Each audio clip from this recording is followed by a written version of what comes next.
Salut! Aujourd'hui on se retrouve pour une toute nouvelle vidéo pour vous faire ma pile à lire du Pumpkin Autumn Challenge. Je suis très en retard, ça a commencé depuis 20 jours. Écoutez, je sais, je suis en retard, mais j'ai commencé ma palle, donc je peux vous faire cette vidéo avec 2 semaines de retard. Je pense. Vu que c'est la première fois que je fais ce challenge, j'ai décidé de prendre 2 livres par menu pour être sûre de pouvoir peut-être remplir le challenge. Après je me mets pas forcément la pression, c'est un truc que je vais faire de mon côté, donc voilà, je compte pas faire des vlogs dessus comme le week-end sans année où j'avais un petit peu la pression pour tout lire et tout finir. Le premier menu s'appelle Automne frissonnant. La première catégorie s'appelle Gargare à la main de gloire, donc on doit présenter un livre qui représente peut-être un thriller, policier, voleur, horreur, épouvante, etc. Vous savez que je suis pas très thriller, donc j'en ai pas.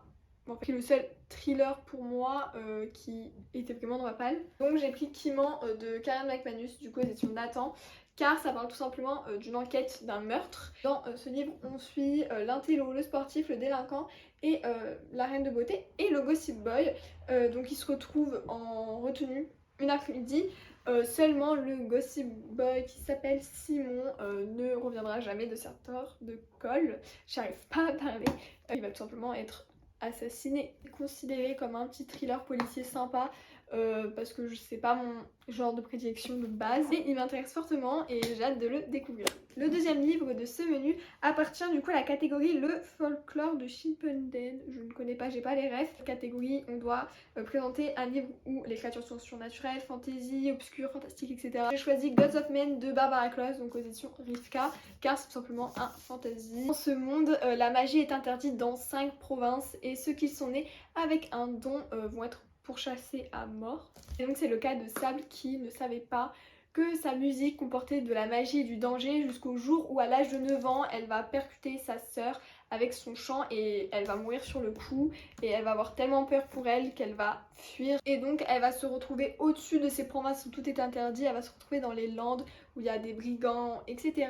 et elle vit 10 ans tranquille sans que personne vienne la trouver, sauf que quelqu'un un jour va la chercher ou peut-être la trouver. Il a l'air super cool, en plus il est trop beau, c'est du coup un hardback, le derrière il est tout noir basique, mais je trouve ça sympa en fait, rien que le fait qu'il soit en dur, c'est trop cool. Le deuxième menu s'appelle Automne douceur de vivre. J'ai choisi Et Gigi, tu ne trouves pas que ça sent drôlement bon le nananana, parce que en fait j'ai pas réussi à le lire, enfin à l'écrire. Et donc on va devoir présenter un livre qui parle de parcours initiatique, jeunesse, famille, nourriture, etc.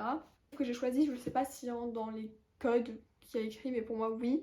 Donc c'est le premier tome d'Éternel de Alison Noël, du coup aux éditions Michel Lafon-Poche. Tout simplement parce que ça parle en vrai de la famille d'Ever qui vient de mourir.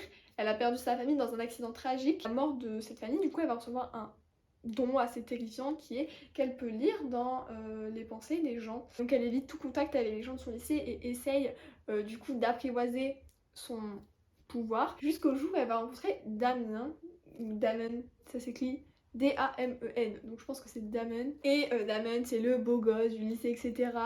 Tout le monde se l'arrache, sauf que lui il veut Ever, et elle, ce qui l'inquiète, c'est que c'est la seule personne dont elle ne peut pas lire les pensées. Donc je l'ai choisi tout simplement parce qu'en vrai ça parle de famille, elle a perdu donc toute sa famille et elle reçoit un don à sa mort. La deuxième catégorie c'est J'ai un dragon et j'hésiterai pas à faire feu.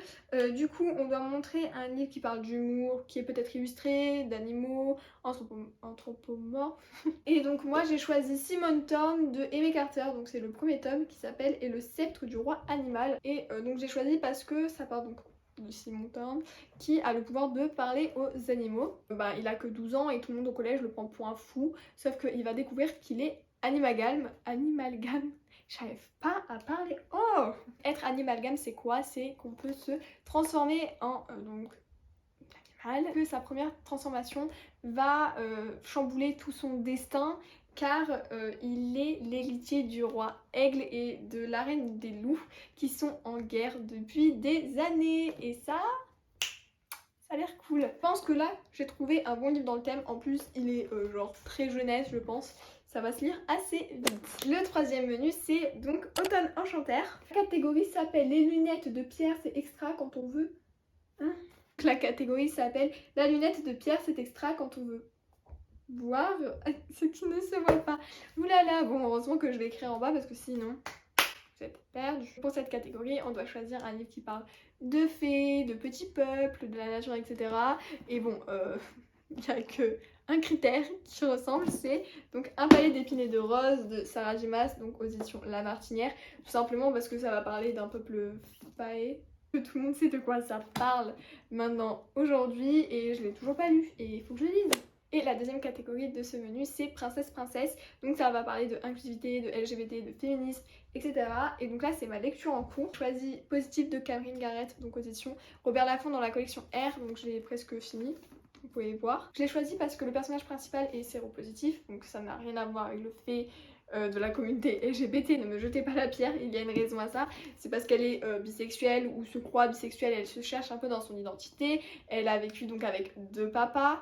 Donc la communauté LGBT est très bien représentée dans ce roman. Donc là ça va parler de Simone Hampton qui a 17 ans et qui change de lycée, qui démarre une nouvelle vie, tout simplement parce qu'elle est séropositive et que sa plus grande peur c'est que tout le monde soit au courant. Et quand elle commence à sortir avec le beau Miles, tout dégénère, elle reçoit des messages de menaces qui lui dit que si elle continue à fréquenter Miles, tout le monde saura qu'elle est séropositive. Vu que c'est ma lecture en cours, j'ai déjà un avis dessus, je l'aime énormément, je trouve super cool. Par contre, je lis hyper lentement parce que avec les cours en ce moment, je suis claquée.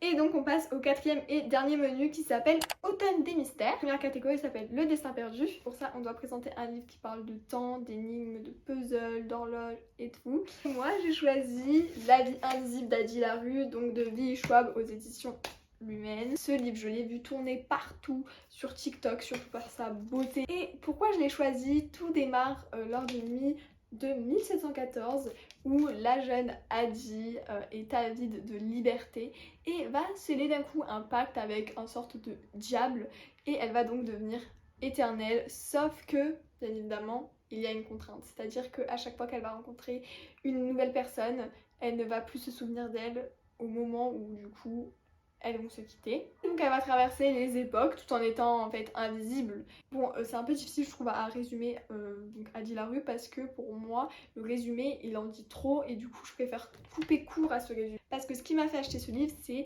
qu'elle est éternelle, elle a passé un pacte avec le diable et du coup il n'y a personne qui peut se souvenir d'elle parce que même si elle est éternelle, enfin, vous avez compris quoi, c'est hyper perturbant et c'est pour ça que j'ai décidé de le lire.